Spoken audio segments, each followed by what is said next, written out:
Hi guys, today in this video we're going to be taking a look at functional skills. This will look at both level 1 and level 2, and we're going to look at all elements of the qualification. So that includes the reading element, the writing element, and of course speaking and listening. So if you haven't done so already, please try and like and subscribe. It really helps us out when you do so. Look at the statements below and discuss which ones you agree or disagree with. Violence is never the answer. Boxing is violent and children shouldn't be allowed to do it. And boxing helps young people to understand hard work and promotes discipline. I'd also like to try and stretch and challenge yourself and try and think about what kind of words and phrases could be used to present a balanced argument. So typically when you go on to, let's say, the reading or the writing exam, you'll have a theme or a topic to focus on, and again that's the same for speaking and listening. So the more you think about broader topics, the easier it's going to be when you face one in your actual assessment. Now within this video we're going to try to understand how to present a balanced argument. That's going to be really important when you're writing your own response and also when you take part in speaking and listening activities. Apply your understanding and practice speaking and listening, and evaluate a variety of texts to help formulate your own opinion. Now, there's some additional resources attached to this video as well, so if you want to do any more based on this theme that we're looking at, please feel free to download them. They will be in the link provided as well. So what is speaking and listening assessment? The speaking and listening assessment is one of 3 key elements that you'll need to be able to pass in order to actually progress within your course. So this is the case for entry level, for functional skills level 1, functional skills level 2, and also for GCSE as well. So it's important that you're able to practice these skills because they are very much integral to actually passing the course overall. So the first element of this will require you to do a group discussion. So with this, you'll be given a topic and you'll all have to have a natural flowing conversation where you're hitting a certain criteria that will be detailed to you by your teacher. The second one will be an individual presentation on a topic of your choice. Now this one's a really fantastic opportunity for you to go away, pick something that you are really passionate about or something you care about, or something that's affected you in your life, and to actually present it to other people as well. You can also use a PowerPoint presentation to help actually vocalize and to help dictate the ideas you want to go through. It's entirely up to you, but again it's something that will be very important, so it's a good idea to get some practice in as well and to make sure that you think very carefully about the topic you want to talk about. So what kind of things are we marked on? How do you actually make sure that you get a pass in the speaking and listening? So in the assessment, your teacher will be looking to see if you can communicate clearly. Now if you think about functional skills as a whole, the whole course is created to help you gain the skills so that you can go about in your broader life and be successful, be it in work, in further study, or even just forming relationships. Being able to communicate clearly is a very key skill. Respect the turn taking of others. Now when we say turn taking, what we mean is that we're not talking over each other. And the problem is with a lot of the time when we have informal conversation, so that might be conversation with our friends or our family, that it gets really easy to talk over each other. However, in a more formal setting, that would be considered to be rude or potentially even inappropriate as well. So if someone else is talking, it's important that you listen, you be respectful, and you wait for them to finish the thought or the idea. Respond appropriately to questions. So you might have done your second task, you might have done your individual presentation, and you might not actually be ready for the kind of questions that people are going to ask you. Sometimes one might catch you off guard a little bit. So the important thing is that you don't panic. You take your time to think very carefully about your response, and that you respond in a clear and also a respectful manner as well. Have positive body language. Now when it comes to speaking and listening, it's not just what we're vocalizing out of our mouth, but it's also the position of our bodies. Are we slumped? Are we set up straight? Are our arms folded? Are we nodding along with someone when they're making a really good point? So these are all kind of things that you need to consider and take on board when you're thinking about actually having positive body language. Your body language actually speaks volumes about yourself and how much respect you're giving to other people. So if you are talking with your friends or your family, or even someone who might be a fellow student, think about your body language and then think about what is that communicating to them.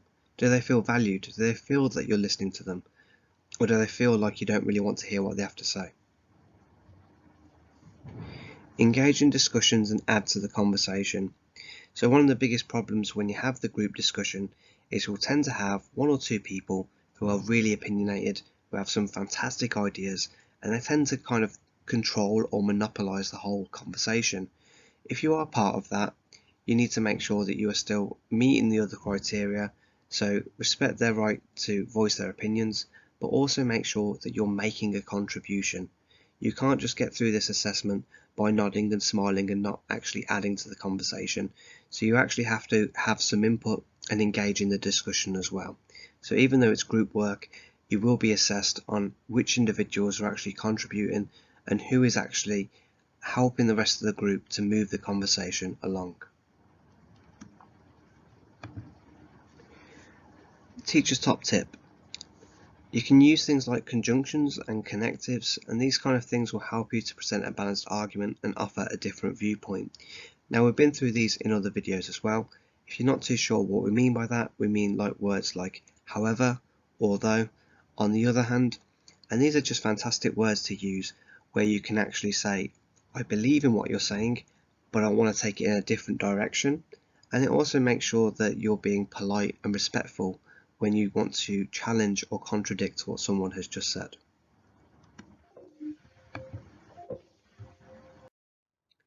Now what we're going to do is we're going to move along to looking at our reading assessment. So what you're going to have is you're going to have a practice reading assessment paper, and if you want the full version of this, it will be available in the description to download. And we're going to go through it, read through it, and just get some practice on our reading and our comprehension, and see if we can go through 5 quick fire questions to test our understanding. Read the extract below and be ready to respond to 5 comprehension questions. So what we're going to do now, we're just carrying on with that same theme around the focus of boxing, but instead we're going to try and actually build up those skills for our reading assessment. So the text says then, for years, boxing was seen as the best option to help build confidence and help guide wayward teenagers away from a destructive path and towards a more fulfilling life.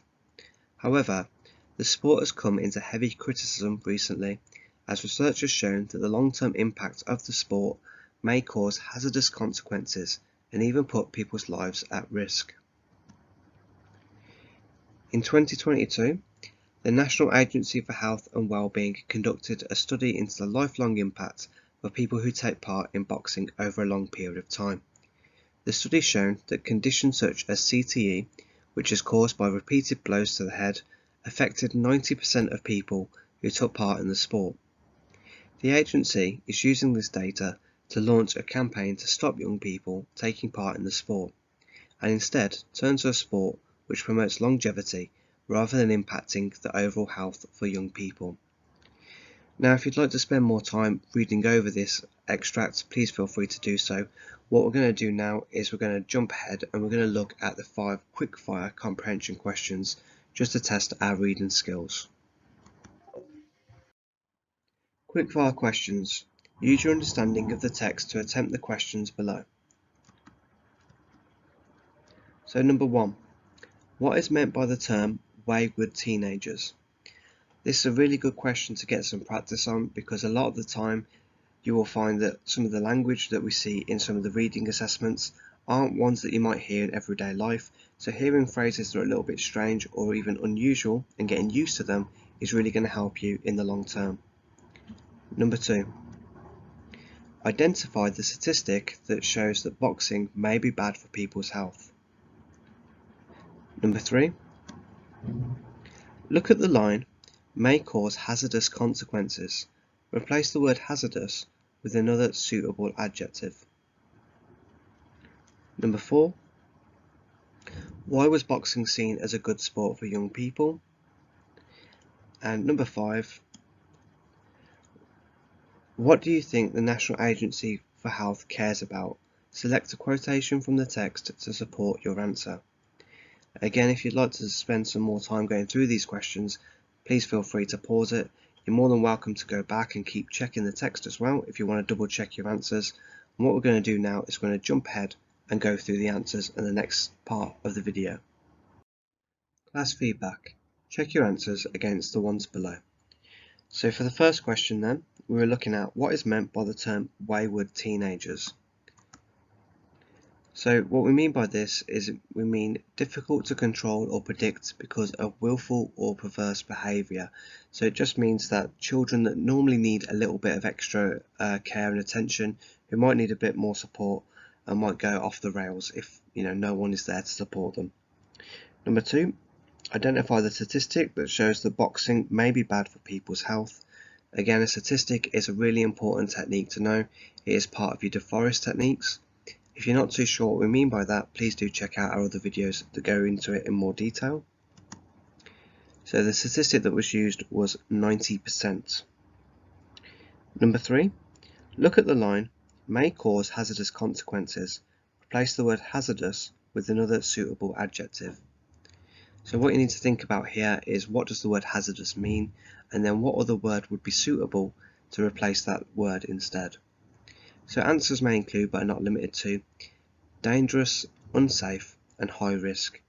So if you've got anything that sounds similar to that, then that will be a correct answer.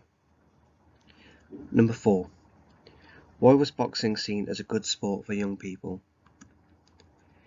So it was seen as a good thing because it would help build confidence and help young people to get their lives on track. And the final one, number 5, what do you think the National Agency for Health cares about? And select a quotation to support your answer. So answers may include but are not limited to. You'll get that quite often with a lot of the reading assessments, and all that means is that even though you might not have the correct answer that is shown on the screen, if you've got something else that might be similar to that, then you'll still be awarded for the correct response. So the answer would be, they want to help people and keep them healthy. A quote to support this is, using this data to launch a campaign to stop young people taking part in the sport. Another quote you could have used would have been, turn to a sport which promotes longevity rather than impacting the overall health for young people. Now that we've learned a little bit more about the sport of boxing, a good thing to practice would be to have a little bit of a go of a mock debate. Now if you're watching this by yourself, admittedly that might be slightly difficult, however this is still something you can practice in class or with other people on your course as well. So if we have a look at the statements below, and these will help us to actually practice for the speaking and listening. So think about this statement. Boxing is an important sport that benefits young people greatly. All young people should learn at least some boxing in order to develop key skills and know how to protect themselves. So the first thing I'd like you to think about is just to challenge yourself and read through the text and actually try to comprehend the full scope about boxing. And again, that will be available to download as well in the actual description. Super challenge, write down some notes to actually help formulate your own opinion. So a good thing about this lesson is that we're going through it, we're learning a bit about it from the actual reading material, and then you can use that and apply it to your own understanding as well. And the mega challenge, complete the planning sheet to help structure your views on the topic. So if you'd like to carry this on, if you'd like to go forward with the speaking and listening mock debate, then have a look in the description because we'll also have a planning sheet as well to help you formulate your ideas completely. Okay, now that we've covered a bit of reading and also elements of the speaking and listening, we're now going to move on and take a look at the writing assessment. So if you have a look at this typical writing question, there's going to be a few challenges to help you think about how to break it down and how to approach your writing assessment. So here's the question now. So it says, your friend or relative is thinking about starting a new sport and becoming more healthy. Write an email to them where you advise them on what they could do. In your response, you should. Now, in the actual assessment, when you get a phrase like that in your response, you should, even though it says should, what it really means is that this is what they're looking out for. This is what they're going to mark for when they look at your assessment. So these bullet points that we see here at the bottom of the screen are going to be very important because it tells us what we need to formulate our answer around. So write in the form of an email. So there's several different forms of writing that you need to be able to feel confident about before you do your assessment, so you have to think carefully about how you need to lay out an email. Use the appropriate tone and language for the email. So if you're talking to a friend or a relative, how would you talk to them? How would that be different to talking to an employer or, let's say, someone who works for the government? Use the forest techniques effectively. So these are very, very important techniques. They're the main ones that you're going to need, and they'll also help you if you're going to progress onto GCSE as well. And use a range of sophisticated spelling, grammar and punctuation. Oftentimes people forget to focus on this one because they're so just tuned in on what they want to say and what they want to express in their writing that a lot of the time the spelling, the grammar, the punctuation gets neglected. So I can't emphasize enough how important it is that if you think you've finished your writing assessment, have a look back over, check your spelling, check your punctuation and check your grammar, because it could be the difference between a pass and a fail. So when you get a question like this for any writing assessment, the first thing you should do is identify the TAP of the exam question. And what we mean by this is you need to identify what is the topic, who is the audience, and what is the purpose. Why are they asking you to write this? So first of all, the topic would be a new sport and becoming more healthy. Now this is actually an interesting thing to talk about, because if you think about these two things, they don't necessarily have to be the same kind of thing. You can be more healthy without actually engaging in sport. You could just do things like eating a little bit better and things like that. So this actually gives you quite a broad scope of things to write about to your friend. So that's the topic. The audience, it says your friend or your relative. Now this is very important because that tells us that our writing must be informal, and you have to think about the kind of language you'd use when you speak to your friend or your relative. And the purpose is to advise. Now when you advise someone, generally speaking, your tone is quite gentle, it's quite pleasant, you're not demanding that they do anything, you're just trying to give them the best option and using your own knowledge to try and push them in the right direction, or shall we say a gentle nudge in the right direction. So next thing, think about what kind of tone and language should you use. Again, we're speaking to a friend or relative, we have to advise them, and we know as well that we need to use our de forest techniques as well. So these are all things that need to be taken into account. So there's no reason why people should just rush ahead. You've got to think very, very carefully. How do you speak to your friends? How would you advise someone, as opposed to persuading someone, for example? And what de forest techniques can you use? You don't have to use all of them, but using a range of them will be able to show the examiner that you have some real skills within English. And then the mega challenge, use some of the information from your reading task to plan your response. So if you think about everything that we've done so far, we've had a look at the speaking and listening on this topic, we've had a look at the reading assessment on this topic, and all of those things you can use and put together now to actually help plan and write your writing assessment. Now if you are struggling to start, on the next part of the video we're going to have an example to actually help you get going. When you look at these examples as well, it's also good to consider, would you write in the same style? Is there anything that you think you could do better, or anything that you'd like to aim towards? So always use the examples in these videos, because it can help as a real good starting point on your writing assessment. Look at the example below. What makes it successful? Where does it meet the bullet points that we just looked at from the writing question? So it says then, "Hi Dan, I hope you're okay mate. I've heard you're thinking about finding a new sport and getting fit. Firstly, I just want to say that's awesome. There are so many sports that will bring you joy, make new friends, and also improve your health. There are, however, some sports or activities that can do more harm than good. Let me get straight to the point. Sport is fun and fantastic, but you need to make sure it helps with longevity and doesn't have a negative long-term impact." So again, if you'd like to pause the video here, if you'd like to use this example as part of your own writing, please feel free to do so. And what we're going to go ahead now and do is we're going to break this down, and we're going to see what makes this successful and why this might be a good thing to show to an examiner. Class feedback. Check your answers against the annotations. So maybe you noticed there that there are a few techniques that would have got it a few marks, so it'd be important to see if you were able to identify any of them that are about to identify now. So teacher's feedback. Now, if your teacher does give you any feedback or mark your work, they might put it as WWW, what went well, and EBI, so even better if. They might use a different form, but that is typically what often gets used. All we're doing now though is pointing out the things that are going to get us a decent mark based on this response. So first of all, the response has used an appropriate tone for an email to a friend or relative. If you think about the actual tone that it's using words like mate and hi, right? Very informal, very friendly kind of normal conversation things that generally makes it seem like a more relaxed or happy kind of conversation. The response has used some DeForest techniques. Now, because it says some, it does show us that there's been a few. It also implies that the candidate could have used more. So you notice it says some DeForest techniques, not has used many techniques. So maybe that will be something when you come to write your own, is try to think about how many different DeForest techniques can you use and try and stretch yourself to use as many as possible in your response. And a range of spelling and grammatical techniques have been used appropriately. So if we actually have a look at the annotations now then.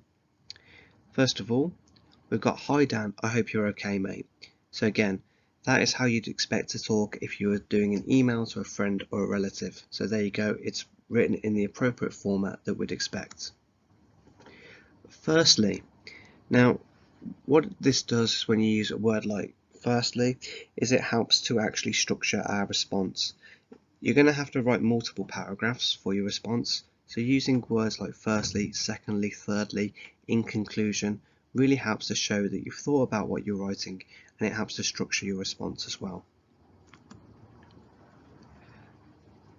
There are so many sports that will bring you joy, make new friends, and also improve your health. So here they've actually used the DeForest technique, and the DeForest technique they've used here is a triplet or a group of three. So we've got 3 strong reasons why this is a good idea. So it will make you joy, bring you joy, that's 1, make new friends, that's 2, and improve your health, that's 3. There are however, and again however, as we spoke about earlier in the video, however is a connective or conjunction, and it's a really good word to use to help steer it in a different direction and give a balanced argument to our writing or our arguments. Let me get straight to the point. Now by using this phrase, let me get straight to the point, you can see there after the word point that I've been able to use a colon. Now a colon is considered to be quite sophisticated punctuation, and it also helps me to list the main thing I want to prove in my writing. So the fact that I've used a colon is going to get a few extra marks, it's going to impress the examiner, and it's going to show that I know how to use not just the basic punctuation, but also the more complicated range as well. Sport is fun and fantastic. So again, we've used another DeForest technique. Because you've got the F for fun and the F for fantastic, this is known as alliteration. And we also have a wide variety of vocabulary with that word longevity. If you're not sure what we mean by that, we mean that your health will continue and stay into your old age.